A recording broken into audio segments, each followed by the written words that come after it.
Mom said drop out of college to pay for Golden Boy Bros school and Swanky life. I've got an older brother who's 3 years my senior, and a younger sister who's 8 years younger than me. I'm the middle child, and as you might guess, that's come with its fair share of issues. Years ago, when I was gearing up for my 3rd year at university, I approached my mom like any normal day to discuss the tuition fee. I had always been a diligent student, balancing my academics with the expectations at home. But that day, her reaction was anything but normal. Instead of the usual discussion about payment plans and budgets, she got extremely frustrated and snapped at me to take a semester off.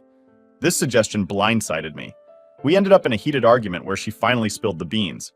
It turned out they couldn't afford to pay for both my brothers and my tuition anymore. You see, they had planned their finances based on both of us graduating in 4 years. But here's the catch. My brother was supposed to have graduated by the end of my 1st year at university. Instead, he was still floundering in a transitional college, which is usually just a stepping stone of 1 to 2 years. Yet, he had been stuck there for 5 years. I was floored. All my life, I had maintained straight A's, focusing on my studies with the end goal clearly in sight. During our argument, I was so frustrated that I even threatened to drop out completely. To my surprise, this seemed to relieve my mom. She actually wanted me to quit university, get a full-time job, and hand over my earnings to support the entire family. Despite the emotional turmoil, I refused to let my academic goals die. I took out a student loan, secured 3 part-time jobs, and somehow managed to juggle everything. By the time I graduated, in the expected 4 years, mind you, with a double major and an extended minor, I had paid off all my loans. I walked out of university completely debt-free. Throughout this time, I kept my parents in the dark about my financial struggles and achievements, though I suspected they knew more than they let on. I didn't invite them to my graduation. After everything that had happened, I moved out and started fresh. There's a whole backstory about how my parents and brother abused me, but that's too deep and painful to dive into right now. Essentially, there was no real financial hardship causing these decisions. It was a clear choice they made, preferring to allocate my intended funds to support my perpetually struggling brother instead. My brother's academic journey was a chaotic one. He bounced from one college to another for over 10 years, never managing to secure a degree or certificate. Yes, my parents financed this entire endeavor. Meanwhile, my sister faced her own challenges. Initially, she didn't get accepted into any universities, but managed to secure a spot after writing a compelling second-chance essay. However, she dropped out after just a year, unable to cope with the demands. Though she's quite capable, her pride has kept her from pursuing a 2-year degree at a community college, which might have been more her speed. The twist in the story came recently. Out of nowhere, my mom called me, furiously berating me for not inviting them to my graduation, which was 8 or 9 years ago. She screamed about how I was the only one in the family to graduate from university, and called me an asshole for depriving them of the chance to see me walk the stage. I was so taken aback by her outburst. I just held the phone away from my ear as she vented her rage. When she finally ran out of steam, I calmly responded with a lie, just to throw her off and end the conversation. I told her, "I don't know what you're talking about. I dropped out of university and never graduated. I have to go now. Bye." And with that, I hung up. Sitting back and reflecting on this entire journey, it's clear that the path I've taken, while lonely at times, has been necessary for my growth and sanity. It's a saga filled with struggle, perseverance, and ultimately, a kind of bittersweet victory. So am I the a-hole for doing that? Edit 1. Growing up in a typical Asian family, there's this huge emphasis on education. It's like super important. But there's also often this expectation that the oldest son has got to be the star, the pride of the family. That was totally the case in my family. My mom, she really put all her bets on my older brother. She wanted so badly for him to succeed and be that source of family pride, which I get to some extent. It's a cultural thing, really pushing for your kids, especially your first son, to do well. But here's where things get messed up. While she was so focused on him, it felt like she was willing to sacrifice my chances to shine. And that hurt, you know? It felt super unfair, especially because in our culture, having a degree and doing well in school is a big deal. So when it came down to choosing between supporting his education over mine, she picked him, even though he was, to put it mildly, not exactly killing it academically. He kept messing up, bouncing from one college to another, and just not taking it seriously. Meanwhile, there I was, busting my butt day in, day out. I was juggling classes and multiple jobs to pay for my own tuition because my mom had redirected all her financial support to my brother. Every single day, as I worked those long hours after classes, I'd remember the reason why. It fueled this grudge inside me. I was angry and felt sidelined in my own family. And yeah, holding on to that grudge felt petty at times, like maybe I was just being bitter. But at the same time, it felt justified. I was doing everything right, following all the rules I was supposed to, working hard, and still getting the short end of the stick. It just kept piling on, this sense of being unfairly treated, while he just kind of floated through without much care. Getting through university under those conditions was rough. It was more than just the physical tiredness from working and studying. It was emotionally draining, feeling like you're in this alone, without the support you expected from your own family. I gotta say, the messages and support I've gotten from you all really hit me deep. It was so emotional to read through your kind words and praises. They mean a lot, especially coming from a time in my life when I felt pretty much overlooked at home. I've tried to respond to as many messages as I can, and I'm sorry if I missed replying to anyone out there. Please know that I'm super thankful for each and every one of you who took the time to reach out and share a bit of kindness. So that's my story. It's a bit of a mixed bag. Some tough times, a bit of bitterness, but also a lot of growth and some unexpected support from places I never imagined. Thanks for letting me share and for being part of this journey with me. Edit 2. Hey everyone. I've been blown away by your support and all the questions about my background, so I think it's time to give you all a deeper look into the whole situation with my family. This one's going to be a bit of a ride. Growing up, my brother Kai was always the golden child, the one who could do no wrong in my parents' eyes. This wasn't just about a few extra privileges here and there. It was about a systematic favoritism that affected everything, including how I and my younger sister Ellie were treated. One particularly sharp memory sticks out from when I was about 10. Kai had messed up pretty bad at school, something involving a prank that went sideways. The school called our parents, and there was a big meeting with the teachers. I remember overhearing my parents afterwards not scolding him, but almost praising him for being clever enough to think of such a thing. Meanwhile, I won a regional science fair that same year, and all I got was a "that's nice, dear," with barely a glance up from the TV. As we got older, this pattern didn't just continue, it got worse. When it came time for college, the discrepancies in how we were supported became painfully clear. I've already told you about the tuition fiasco, but it was more than that. My parents would bend over backwards to give Kai chance after chance, ignoring his constant failures, while I was left to fend for myself. This kind of neglect wasn't just financial, it was emotional, and sometimes even physical. I remember one winter, Kai had taken my winter coat to go out with his friends. I told my mom it was freezing and I needed my coat back, and she just shrugged and told me to toughen up and deal with it. When I tried to take it back from Kai, it turned into a fight, and I ended up with a bruised rib.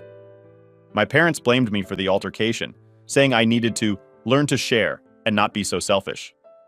These events weren't just isolated incidents, they were part of a larger pattern of abuse and neglect that made my childhood and teenage years incredibly tough. Despite all this, I pushed through, determined to build a better life for myself.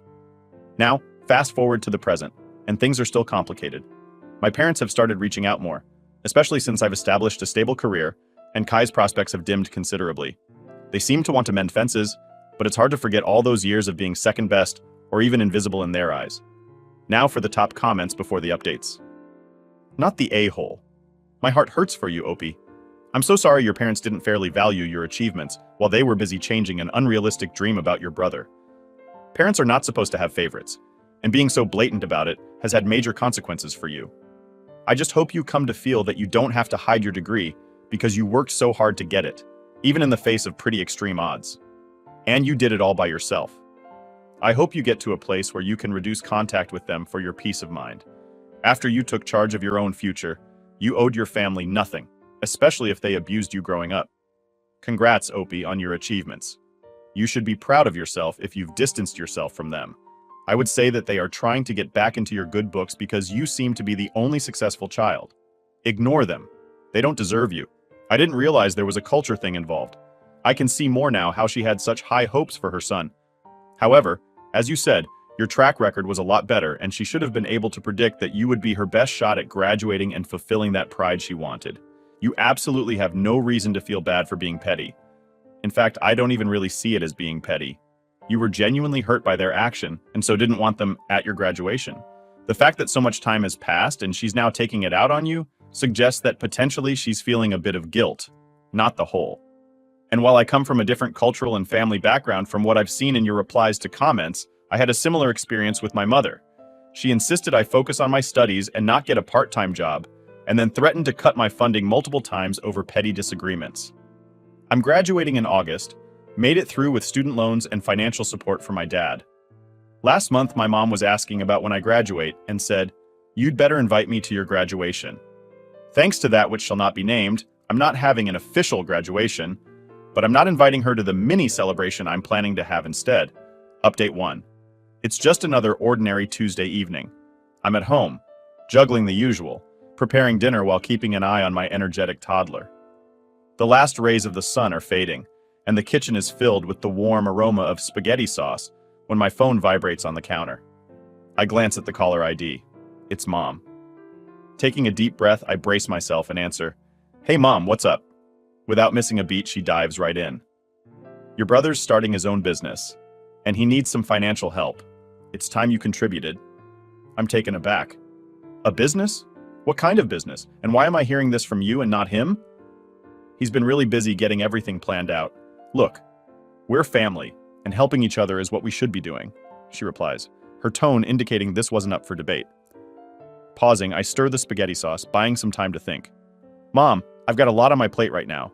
Between work and taking care of my own family, I'm not sure I can just lend out money." She snaps back, "You always say that. When are you going to start thinking about your family? Your brother needs this support." Feeling my frustration rise, I try to keep my voice even. "I am thinking about my family, Marion, our son, our future. Why does supporting the family always mean supporting his ideas? When do my needs get a priority?" The line goes quiet for a moment.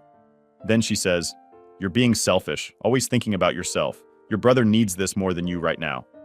"Mom, I'm not being selfish. I'm being responsible. I can't fund his business venture on a whim. If he wants my help, he needs to call me himself and explain his plan. I need to know more before I consider anything." Her voice turns icy. "Fine. Expect his call then. But remember, we're supposed to support each other. That's what families do." And with that, she hangs up. Shaking my head, I go back to dinner, but my appetite is gone. The call has stirred up all the old family dynamics, me being asked to step up and help, regardless of my situation. A few days pass, and true to Mom's word, my brother calls. "Hey, I heard you talk to Mom. I'm starting a tech startup, and I really need some cash to get things off the ground." "So, what's the business about? Do you have a business plan I can look at?" I ask, trying to sound supportive yet cautious. "It's still in the early stages, but it's going to be big. Trust me, I just need some funds to start with." I sigh. "I need more than just trust me. I need details, projections, a real plan. You're asking for a significant investment."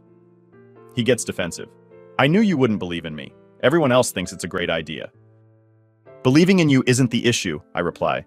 "It's about being responsible. I have a family to think about. If you send me a detailed plan, I'll consider it, but I can't promise anything." He hangs up, clearly annoyed.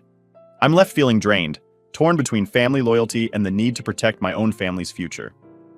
As the weeks roll on, the pressure mounts. Mom calls several more times, each conversation more strained than the last. My refusal to blindly finance my brother's vague business plan becomes a major family controversy. "Everyone thinks you're being unreasonable and cold," Mom accuses during one particularly heated call. "I'm being practical, Mom. I can't invest in something that doesn't seem secure. It's not just about what I want. It's about what's safe for my family."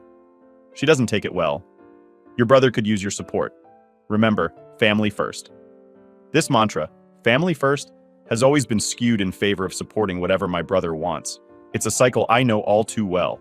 The expectations, the pressures, they're all too familiar, but this time, I'm determined to hold my ground. I eventually sit down and write a lengthy email to my brother, explaining my position and offering to help him in non-financial ways.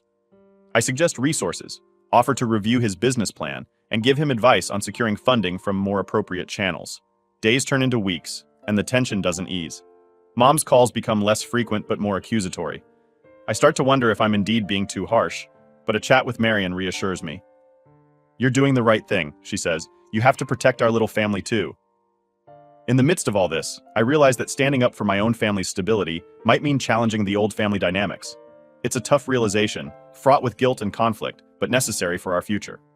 The saga continues, filled with emotional negotiations and the balancing act of family loyalties and personal responsibility. Update 2. It's been a hectic few weeks with all the family drama, and just when I thought things couldn't get any weirder, they did. One quiet evening, while I was scrolling through my social media, trying to unwind, I stumbled across something that made my heart sink.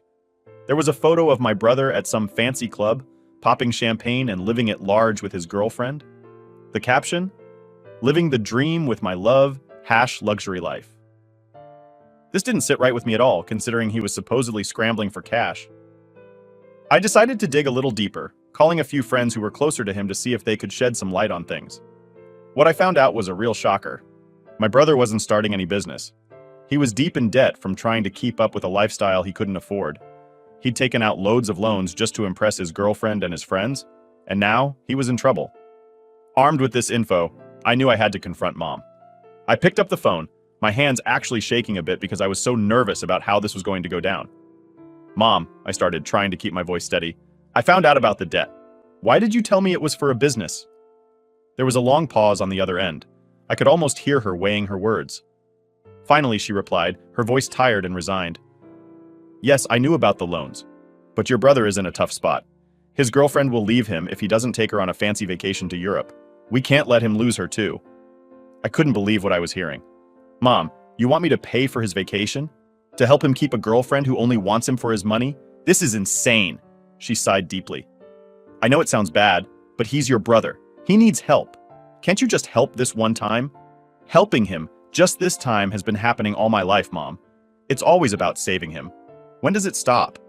When do I get to say enough is enough?" I was really getting worked up now, my voice rising with every word. Mom's voice softened. "I just thought, since you're doing well, you might want to help. He's family." "That's exactly it, Mom. I am doing well because I work hard and I make smart choices. He needs to start doing the same. It's not fair to keep expecting me to fix his mistakes." There was silence again, this time heavy with unsaid things. Then she spoke, almost whispering. "I'm sorry, I just don't want to see him fall apart. We thought maybe you'd understand." "Understanding is one thing, Mom, but enabling him is another. I can't do it. I won't do it. It's not good for him, and it's definitely not good for my family," I said, feeling a mix of anger and sadness. The conversation ended awkwardly, with Mom still trying to plead her case and me shutting it down. I hung up feeling drained and a bit lonely. It's tough, you know? You grow up with these people and you love them, but sometimes loving them means saying no. It means not jumping in to save them from every bad choice they make. It means letting them face the consequences so they can hopefully learn and grow. Sitting there, phone in hand, I felt the weight of what had just happened. I had stood up for myself and my little family, but it stung. It stung because it meant admitting that things with my brother and my mom were pretty messed up, and that maybe they wouldn't get better anytime soon. Now, I had to figure out how to move forward, knowing I'd probably have to keep setting these tough boundaries. It was going to be a challenge, but I was ready, or at least I hoped I was. Update 3. So, here's the deal. Things just went from bad to a whole new level of crazy. It was a typical Thursday night, and I was just chilling with Marion, watching some TV while our little guy slept, when my phone rang. It was Mom. The moment I heard her voice, I knew something was up. She sounded super upset, like she was on the verge of crying. "Your brother, he's in jail," she managed to get out, her voice shaking. "Jail? What happened? Slow down, Mom," I said, my stomach twisting. She took a deep breath, and then it all came pouring out. "He got caught up in some really bad stuff. He started selling drugs to make money. It was just supposed to help him get out of debt, but then he got caught. His girlfriend found out and dumped him. She just took off. Now he's all alone." My head was spinning. Selling drugs, Mom? Seriously? That's what he decided to do? He was desperate. You know how hard things have been for him. He thought it would just be a quick thing, a way to fix everything fast, she explained, but her voice was full of worry. I rubbed my forehead, trying to process this. "Mom, that's not just a bad decision, it's illegal. It's serious. Why would he risk so much?" "He wasn't thinking, obviously. He just saw a quick way out and took it," she replied, her voice breaking. Then came the part I dreaded the most.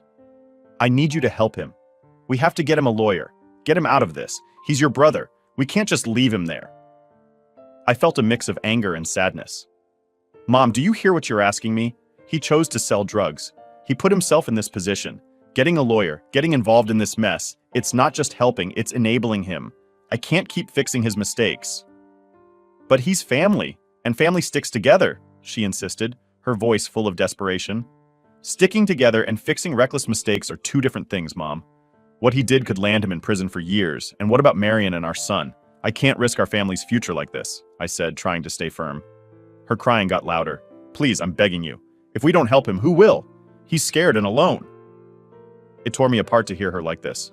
The part of me that grew up with my brother, the kid I used to play and share secrets with, it hurt to think of him scared and alone. But then I looked over at Marion and our sleeping son, and I knew I had responsibilities here that I couldn't ignore. Mom, he's got to face the consequences of his actions. It's the only way he might learn and change. I can't clean up this mess for him. Not this time, I told her, my voice heavy with my own pain. The conversation ended with her still crying and me feeling like the worst son and brother in the world. But deep down, I knew I had made the right decision. I spent that night tossing and turning, thinking about everything. Marion was supportive, reminding me that we had our own little family to protect and that I was doing the right thing, even if it felt awful. Over the next few days, I struggled with guilt and worry. I kept thinking about my brother sitting in a jail cell because of the choices he made. It was hard not to jump in and rescue him like I had so many times before. But I knew that this time had to be different. He had crossed a line that I couldn't just erase. So that's where we're at. It's been a roller coaster of emotions, and I'm just trying to keep my head above water, making sure I'm there for Marion and our little guy, while also dealing with the fallout from my brother's choices. It's tough, really tough. But I'm trying to hold on to the belief that sometimes the hardest decisions are the ones that are most necessary. Update 4. Things have gone from bad to completely upside down. Remember how my brother got himself into trouble? Well, now it's somehow become my fault, at least according to my mom. It started with a call from her a couple of days after we last talked about my brother's situation. This call, though, wasn't like the others. She was upset, really upset. "Look what you've done. Because you didn't help him, he turned to selling drugs," she said right off the bat. "Wait, what? How is this my fault?" I was confused and a bit angry. "You refused to help him when he needed you.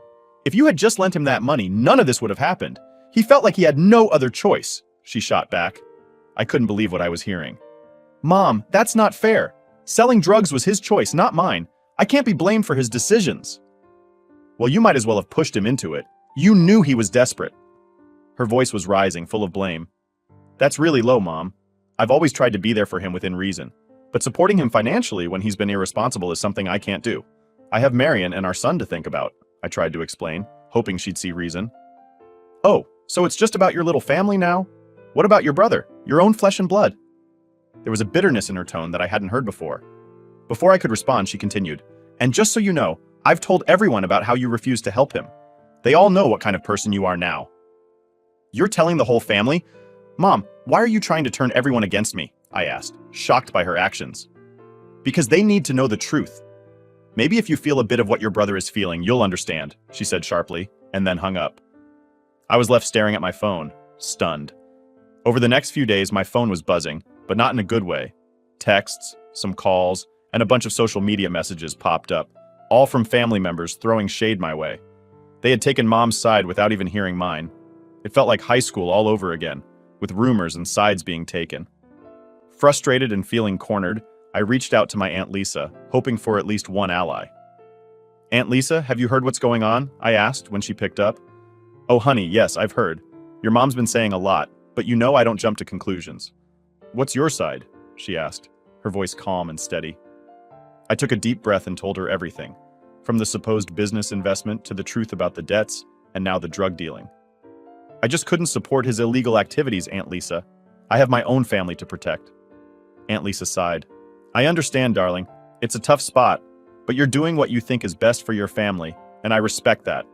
I'll talk to your mom, try to calm things down." "Thanks, Aunt Lisa, I appreciate it," I said, feeling a little relief. But the relief was short-lived. The family drama continued to bubble. Some cousins started unfollowing me on social media, and a couple of uncles sent texts that were less than kind. It was like a small war had broken out, and all because I chose to stand by my principles. Marion saw how stressed I was getting. "Maybe it's time to step back a bit, focus on us, on what's important," she suggested one evening as we sat watching our son play. "You might be right," I agreed, though the idea of pulling away from my family, even if they were being unreasonable, hurt. As days turned into weeks, the tension didn't ease much. Mom called a few more times, each call as tense as the last. "You need to fix this. He's your brother," she'd say. And he's an adult, Mom. He made his choices. I can't always clean up his messes, I'd respond, feeling like a broken record. It was clear that setting boundaries with my family was going to be one of the hardest things I'd ever do. But for the sake of my own little family, for Marion and our son, it was necessary. Sometimes, the right decisions are the toughest to make and even harder to live with. But I was learning that they were often the most important. Update 5. After weeks of tension, hurtful words, and family divisions, things came to a head in a way I never expected, forcing me to make one of the hardest decisions of my life. It started with yet another heated call from my mom, but this time, something was different. "Look, if you're not going to help your brother, then I don't know if I can even call you my son anymore," Mom said, her voice cold and sharp. I was taken aback by her harsh words. "Mom, are you hearing yourself? You're willing to disown me because I won't support illegal activities." "It's not about that. It's about family sticking together, and you've shown where your loyalties lie," she retorted. This conversation felt like a breaking point. "Mom, my loyalty is to my family, Marion and our son. I've tried to be there for everyone, but I can't support the choices brother has made. And if that means you questioning my place in this family, then maybe it's time for me to step back." There was a heavy silence on the line. I could almost hear her processing my words, weighing them against her expectations. "If that's your choice, then so be it. Maybe it's better if we don't talk for a while," she finally said, her voice a mix of sadness and defiance. Hanging up the phone, I felt a mixture of relief and profound sadness. I knew that cutting ties with my mom, even if temporarily, was a significant step. But it was necessary for the health and well-being of my own family. Over the next few days, the reality of the situation began to sink in. I informed Marion about my decision, and she supported me, understanding the gravity of the choice I had made. We discussed how this would affect our son, and agreed that we needed to focus on creating a stable and healthy environment for him, free from the ongoing drama and negativity. I also reached out to a few close family members, like Aunt Lisa, explaining my decision. While some understood, others were more hesitant, stuck in the middle of the family conflict. "Are you sure about this? Cutting ties with your mom is a big deal," Aunt Lisa cautioned over the phone. "I know, Aunt Lisa, and I don't make this decision lightly. But for now, it's what I need to do, for my sanity and for the peace of our little family.